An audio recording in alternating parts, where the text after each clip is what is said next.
Marijahoochie and neuroplasticity. I know. You're all excited now, being all like, marijuana! Yay! Neuroplasticity? The fuck? Okay, so here's the thing. I've had this weird series of events in my life, and I know these incredible doctors and scientists and just really respected people. I'm not saying that I am one, I am certainly not, but I do like to learn. So let me teach you something. Okay, terpenes. I know for those of you who do use marijuana, you've probably heard a lot about this. Our friends have always been like, hey, try some Marijahoochie. This is back in the day. But now that it's legal here in Canada, now they're actually starting to be like, oh, this is actually can be really beneficial. So it's the terpenes. It's the different things that stimulate different parts of your brain. Okay? This does have to do with neuroplasticity. I promise. I'm going to get there. I'm also talking a lot. Sorry. Linalool. So you've probably seen that in a lot of bath products. It's lavender, right? But it's also the same thing that you're getting in weed, right? So it can help with inflammation. It can help with sleep. Some of it can be an anti-anxiety. So there are things in weed that carry over to neuroplasticity and trauma. So when doctors talk about, like, how many times has your therapist been like, go for a walk in the woods? Maybe you just need some sunshine. Okay, Dr. Phil. I love old Dr. Phil episodes. It is my jam. But he's always talking about healing your brain. We're going to send you to the P&P center, and they are going to rewire your brain. Okay, Dr. Phil. I don't have that money. Do you have that money? No. But I have a tree in my backyard. That's pinene, right? I have always used rosemary in cooking. That is, which one? Carophyllene. Yeah, look, science. I have, like, crap in my hair. Sorry. So when they talk about these things in marijuana, the terpenes and what is gonna kind of work for your brain, this stuff also carries over into neuroplasticity. Retrain your brain.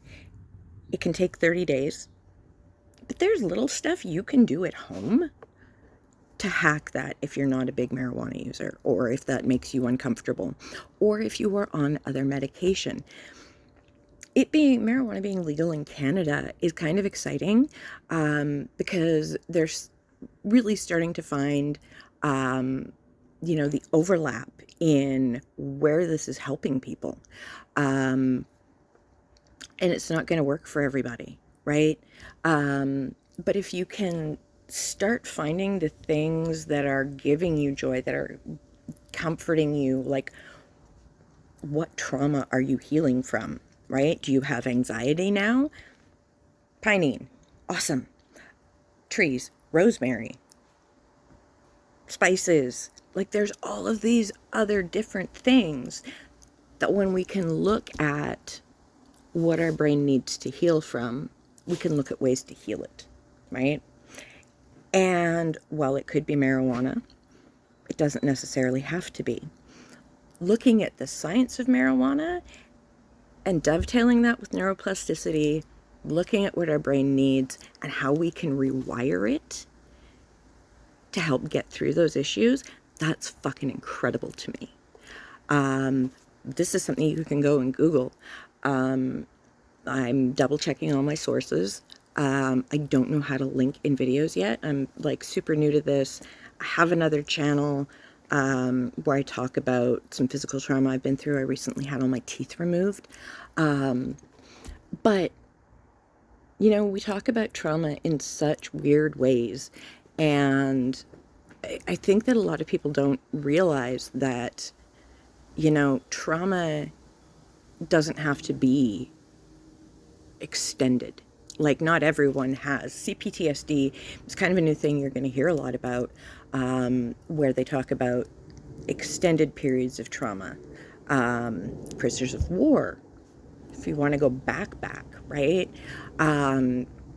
You can look at, you know, sexual assault, watching someone die, things that really affect you. And I think we spend so much time talking down to ourselves and telling ourselves that, you know, there's something wrong with us, and you know, just being in a general shit place in our lives. There's ways we can get through that. Just because my trauma looks different than your trauma doesn't mean it's not trauma, right? So for me, at my house, I started looking at my surgery, something I needed to heal from. My father-in-law, my wonderful father-in-law, is a doctor. He's a retired oncologist now. But he always talked about use marijuana if you need to get through the, you know, the nausea, you need to get through the pain, you need to get through whatever. It doesn't have to be marijuana. If it is marijuana, what you then need to do is look at all of those things that are going on for your brain. Not everyone can get high every day for 30 days. If you can, and if it works for you, cool. You're actually going to aid in your neuroplasticity. If you're not down with it, you can't do it every day. You can still be retraining your brain in that way, sober. So if you are just not a weed fan, cool. You can't, your medication is whatever. Paxil and marijuana can cause psychosis, I have been told. I need to research that more because I do not know if that is fact or rumor. At one point I totally believed it, and now I just don't know. Gonna look into it. Anyway, there are other ways to do that 30 days to retrain your brain. It's really fucking cool. Go Google it. Go look into it. You don't have to take my word for it. Thank you, LeVar Burton. Take a look. It's in a book or on the web. Go look it up. Terpenes and trauma and neuroplasticity.